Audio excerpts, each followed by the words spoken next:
ኢትዮጵያ እንደ ወሎዬ ናት።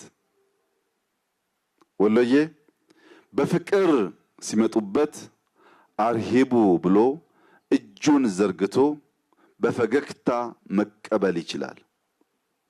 ነገር ግን ወሎዬ በጸብ ሲመጡበት አጋለይ ይላል። ጸብን አንፈልግም፣ ጸብን አንሻም።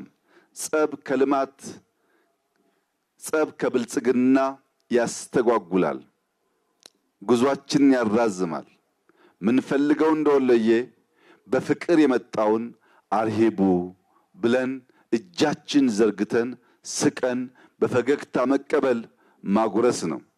ነገር ግን ኢትዮጵያውያንንና ደማችን ውስጥ አለና በጸብ ከመጡብን ደግሞ አጋለይ እንደወለየ ማለታችን አይቀሬ ነው።